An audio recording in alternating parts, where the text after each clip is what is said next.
வணக்கம் guys, welcome back to our channel Trial and Success. நீங்க already என்ன வீடியோன்னு thumbnail பார்த்துட்டு வந்திருப்பீங்க. இருந்தாலும் எங்களோட ஃபார்மாலிட்டிக்கு நாங்களும் சொல்லிருந்தோம் என்ன வீடியோன்னு. ஆக்சுவலா நம்ம சேனல்ல வந்து செலிப்ரேட்டிங் கமல்னு சொல்லிட்டு ஒரு சீரிஸ் மாதிரி பண்ணிட்டு இருக்கோம். எபிசோடா ஒரு எபிசோட் ஒரு படத்தை பத்தி பேசுறோம். என்னன்னா இந்த வந்து பிரேக் டவுன்லாம் கிடையாது. அந்த படத்தை சார்ந்து இருக்கிற திங்ஸ், இன்ட்ரெஸ்டிங் ஃபேக்ட்ஸ்னு கூட சொல்லலாம். இல்ல அன்னோன் ஃபேக்ட்ஸ், தெரியாதவங்களுக்கு அது அன்னோன் ஃபேக்ட்ஸ், தெரிஞ்சவங்களுக்கு அது நோன் ஃபேக்ட்ஸ் அப்படி கூட சொல்லிட்டு போயிடலாம். ஏன்னா நிறைய பேர் வந்து கமெண்ட்ஸ்ல வந்து சொல்றீங்க ஆல்ரெடி உங்களுக்கு தெரியும், பட் நிறைய பேர் தெரியாதுல, அதனால தான் இந்த வீடியோ. ஆக்சுவலா இந்த வீக் வந்து நம்ம தக் லைஃப் ரிலீஸ் ஆயிருக்கு. மணிரத்னம் கமல்ஹாசன் வந்து 38 இயர்ஸ்க்கு அப்புறம் ஒரு படத்துல வந்து ஒர்க் பண்ணியிருக்காங்க. அதனால வந்து அந்த 38 இயர்ஸ் பிஃபோர் ஒரு ஐகானிக் படம் பண்ணாங்க. அந்த படத்தோட பேர் நாயகன். அந்த படத்துல சரௌண்ட் பண்ற ஒரு இன்ட்ரெஸ்டிங் ஃபேக்ட்ஸ் இல்ல ஒரு ட்ரிபியூட் மாதிரி கூட சொல்லலாம். அந்த படத்துல என்னென்ன ஒர்க் பண்ணியிருக்காங்க மணிரத்னம் மற்றும் கமல்ஹாசன் அதையும் சேர்த்துதான் அதை வச்சுதான் நம்ம இந்த வீடியோ பண்ணியிருக்கோம். இந்த வீடியோல சொன்ன மாதிரி நாயகன் பற்றி பார்க்க போறோம். நீங்க எங்க சேனலுக்கு ஃபர்ஸ்ட் டைம் வந்தா மறக்காம எங்க ட்ரையல் அண்ட் சக்சஸ் சப்ஸ்கிரைப் பண்ணுங்க. இந்த மாதிரி நிறைய வீடியோஸ் காட்டிட்டே இருக்கு. டைம் வேஸ்ட் பண்ணாம வாங்க ஸ்ட்ரைட்டாவே வீடியோக்குள்ள போகலாம்.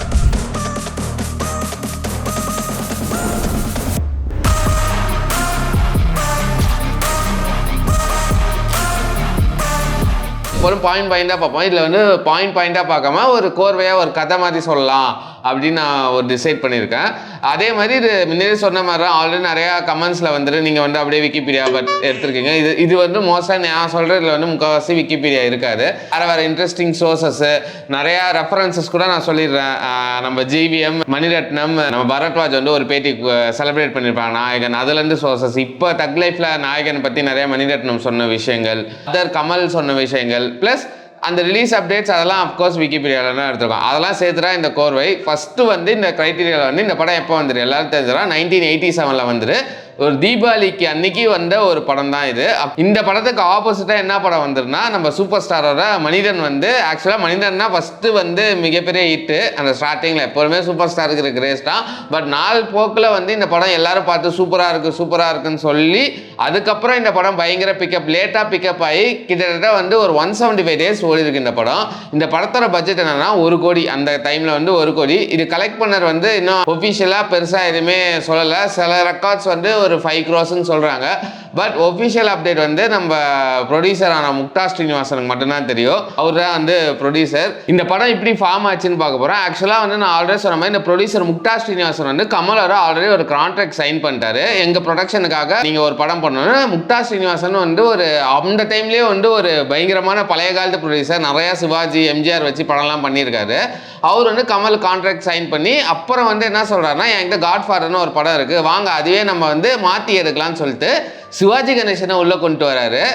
சிவாஜி கணேசன் அந்த மெயின் அப்பா ரோலும் பையன் ரோலில் கமலை நடிக்க வைக்கலாம், அமலா அவங்களாம் நடிக்கலாம்னு சைன் போட்டாங்க. ஆனால் கமல் வந்து இல்லை அது சரி வராதுன்னு சொல்லிட்டு வாக் அவுட் ஆகிட்டாரு. அதனால அந்த படமே டேக் ஆஃப் ஆகலை. அதே டைமில் வந்து மணிரத்னம் வந்து ஒரு ஆல்ரெடி ஒரு அக்கௌண்டனாக அவர் வேலை செஞ்சுருக்காரு.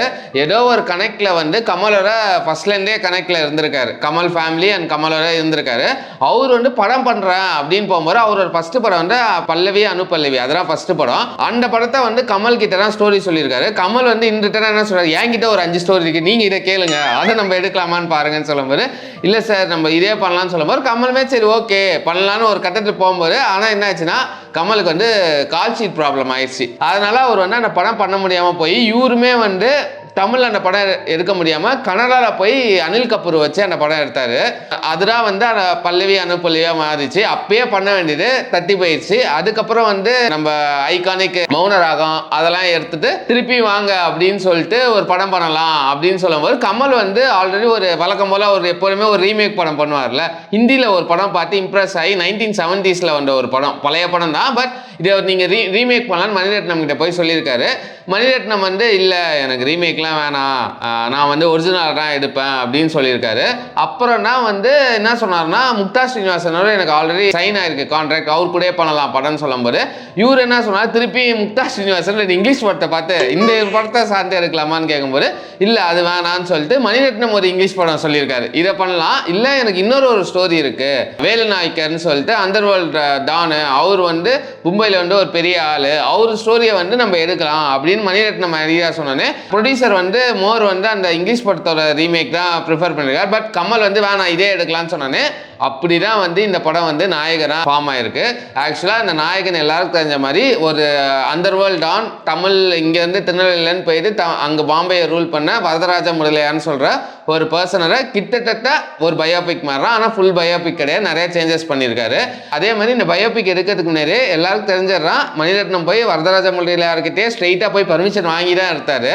அவருமே படம் எடுத்து முடிச்சு பார்த்து அதுக்கப்புறம் அவர் ஓகேன்னு சொன்னதுக்கப்புறம் படமும் ரிலீஸ் ஆயிருக்கு. அதுல ஒரு இன்ட்ரெஸ்டிங் ஃபேக்ட் என்னன்னா, இந்த படத்துல வந்து கடைசியா வந்து கமல் இறந்துருவார். ஆக்சுவலா இந்த ஐடியாவே வந்து அந்த வரதராஜ முதலியார் தான் வந்து மணிரத்னம் கிட்ட சொல்லியிருக்காராம், நீங்க வந்து சாவர மாதிரி காட்டுங்க, இதுக்கப்புறம் இன்னொரு ஆள் இந்த மாதிரி வரக்கூடாது, என்னோடய முடிஞ்சு போகணும்னு சொல்லும்போது அவர் வந்து அண்டர் வேர்ல்டா நம்ம சென்னையில சாண்டோம்ல இருந்தார் அவர் வீட்டில். அது யார் வீடுலாம் மணிரத்னம் இப்போயும் சொல்ல, அந்த நான் சொன்ன ஒரு கௌதம் மேனன் பேட்டியில வந்து சொல்லியிருப்பாரு, அவர் இந்த சாண்டோம்ல இருந்தா நான் போய் பார்த்தா நான் இங்கெல்லாம் சொல்ல மாட்டேன், அவர் தான் வந்து இந்த சஜஷனே கொடுத்தாரு. அவர் சொன்னதால் தான் நான் அதுக்கப்புறம் கமல்கிட்ட கன்வே பண்ணி இந்த மாதிரி அவர் சாவர மாதிரி கொண்டு வந்தது. அந்த சாவரர் வந்து அந்த போலீஸ்காரன் வந்து இவங்க டிஸ்கஸ் பண்ணி கொண்டு வந்திருக்காங்க. அதெல்லாம் வந்து கிளைமேக்ஸுக்கு வந்த ஒரு மீனிங். அதுவும் வரதராஜ முதலியார் சொன்னதால் தான் அவர் வந்து வச்சிருந்தாரு, இல்லைன்னா வேற ஒரு கிளைமேக்ஸ் எழுதியிருந்தாங்களாம், இல்லைன்னா அதெல்லாம் வந்திருக்கும் சாவாம. ஏன்னா அப்போ வந்து ஒரு ஹீரோ செட்டா அது ஒரு நெகட்டிவ்னு ஒரு ஃபீல் பண்ண ஒரு டைம், பட் ஸ்டில் அவர் சொன்னதால அவர் ஸ்டோரினால இவங்க இந்த இதை வச்சிடலாம் அப்படின்னு ஒரு பிளான் பண்ணி வச்சுட்டாங்க.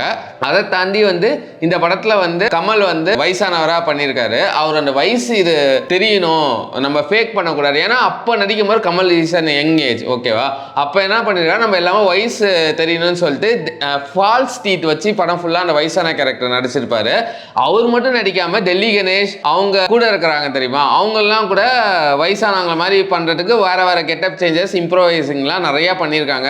லிட்டரலா வந்து எல்லாருமே அவங்க கிரே ஹேர்ஸை வச்சிருங்க, நார்மல் டை அடிக்காது, ஏன்னா நிறைய பேருக்கு சின்ன வயசுல வரும். அது இல்லாம அவங்களுமே அந்த ஃபால்ஸ் ஸ்ட்ரீட்ல டெல்லி கணேஷ் கூட ஃபால்ஸ் ஸ்ட்ரீட்லாம் வச்சு தான் பண்ணாரு. ஆல்ரெடி சொல்லியிருக்கோம், நிறைய பேர் வந்து நாயகன் வந்து காட்ஃபாதர் இன்ஸ்பிரேஷனா, அது ஒரு தனி கடை, அது வந்து அடுத்த ஃபேக்டா நம்ம பேசுவோம். ஆனா கமல் என்ன சொல்லியிருக்காருன்னா, அந்த கேரக்டர் நான் அவரை பார்த்து இன்ஸ்பயர் பண்ணேன், அந்த ஃபால்ஸ் சீட் வச்சு அந்த வாயை கொண்டு வந்தரும், அந்த காட்ஃபாதர்ல மெர்லின் பிராண்டோட வாய் அப்படி இருக்கும். அதே மாதிரி ஒரு பேட்டில் சொல்லியிருப்பாரு, அவர் கிட்டத்தட்ட நான் வந்து நான் இமிட்டேட்டரா பண்ணேன் இந்த படம் ஃபுல்லா. மெர்லின் பிராண்டோ காட்ஃபாதர்ல என்ன பண்ணிருக்காரோ ஜஸ்ட் லைக் மோனோ ஆக்டிங் மாதிரி நான் பண்ணேன் அப்படின்னு வந்து சொல்லியிருக்காரு. அதே மாதிரி இந்த படம் வந்து ஃபர்ஸ்ட் வந்து ஷூட்டிங் போயிருக்காங்க. ஷூட்டிங் போயிட்டு ஃபஸ்ட்டு 10 நாள் வந்து பாம்பேல போய் எடுத்திருக்காங்க. கமலுக்கு வந்து சுத்தமாக சாட்டிஸ்ஃபை ஆகலை, ப்ரொடியூசருக்கு சாட்டிஸ்ஃபை ஆகலை, கமலுக்கு சாட்டிஸ்ஃபை ஆகலை. அதனால பாதியிலே ஷூட்டிங்கை நிறுத்திட்டு ஒரு கேப் விட்டு எடுக்கலாம், நீங்கள் என்ன ஸ்கிரிப்ட் ரீஒர்க் பண்ணுங்க, ரிவைஸ் பண்ணுங்கன்னு மணிரத்னம் கிட்ட சொல்லிட்டார் போல.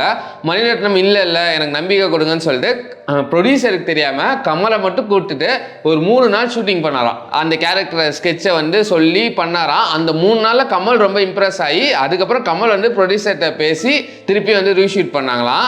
ஆக்சுவலாக அது வந்து நின்று போன ஒரு படம் தான். திருப்பியும் வந்து மணிரத்னம் அவரும் அந்த வில்லிங்னஸ், அதே மாதிரி கமல் கிட்ட என்ன அந்த 3 நாளில் என்ன பண்ணாருன்னு தெரில, தலைவனை கவர்ந்து அதுக்கப்புறம் வந்து படத்தை எடுத்துட்டாங்க.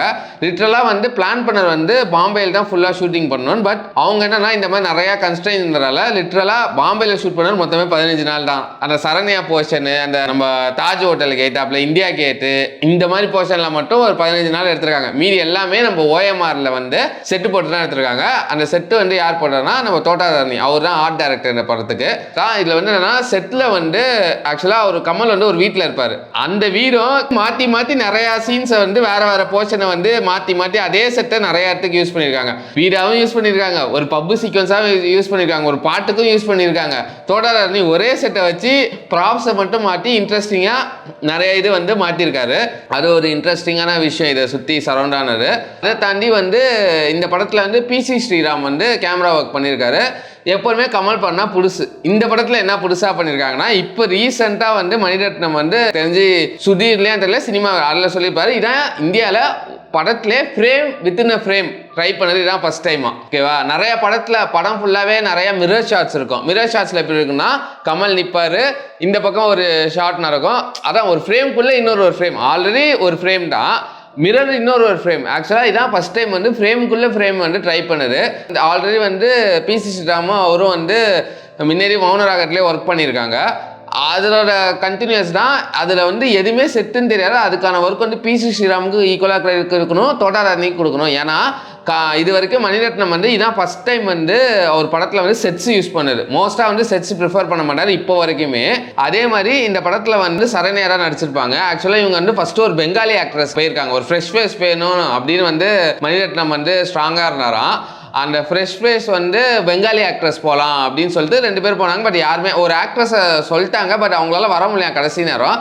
அப்போ வந்து சரண்யா வந்து எங்கேயோ அவங்க அப்பா மணிரத்னம் தெரியும் போல், அவர் ஒரு மலையாளி போல், அதனால கேட்டார் போல உங்கள் பொண்ணை நான் நடிக்க வைக்கணுமா. ஃபஸ்ட்டு ரிலக்டண்டாக இருந்தாங்க, பட் அதுக்கப்புறம் வந்து சரண்யா வந்து ஓகே சொல்கிறாங்க. அப்புறம் சரண்யாக்குள்ளேயும் வந்தாங்க. யூஸ்வலாக என்னன்னா படம் எடுத்து முடிச்சுட்டு மணிரத்னம் வந்து லவ் போர்ஷன் வேணாம் அப்படின்னு ஒரு ஃபீலில் இருந்திருக்காரு, இந்த வைஃப் போர்ஷன். ஆனால் இந்த ப்ரொடியூசர் தான் இல்லை இருக்கணும், இது இல்லைன்னா இது வந்து கம்ப்ளீட் ஆக்ஷனாக போயிடும், ஃபேமிலி ஆடியன்ஸ் வராது, அதனால நீங்கள் லவ் போர்ஷன் வந்து சேர்க்கணும் அப்படின்னு வந்து பண்ணியிருக்காரு. பட் அது நேச்சுரலாகவே அது நல்லா வந்திருக்கு. ஆக்சுவலாக இதான் சரண்யாவோட ஃபர்ஸ்ட் படம். அதை தாண்டி வந்து கேஸ்ட் அண்ட் க்ரூவில் வந்து என்னென்ன இருக்குன்னா, அப்புறம் மணிரத்னம் அதுவும் ஒரு பேட்டியில் தான் சொன்னார். ஆக்சுவலாக அந்த ரோலில் நம்ம நாசர் நடிச்சிருப்பார் நாயகனில் போலீஸா. மணிரத்னம் சாய்ஸ் வந்து ரகுவரன் தான் அந்த ரோலில் நடிக்க வைக்கணும்னு. பட் கமல் தான் வந்து நாசரை ப்ரிஃபர் பண்ணுங்க, நாசர் ஒரு நல்ல நாசர் வந்து இனிஷியல் ஸ்டேஜ் ஆஃப் கரியரில் கமல் தான் நாசரை ப்ரிஃபர் பண்ணுங்கன்னு வந்து மணிரத்னம் கிட்ட சொன்னதால் நாசர் வந்து அந்த ரோல் பண்ணார். இல்லைனா ரகுவரன் தான் மணிரத்னம் சாய்ஸாக இருந்தது. இந்த ப்ரொடியூசருக்கும் டேரக்டர் கமல் 3 பேருக்குமே செட் ஆகலை.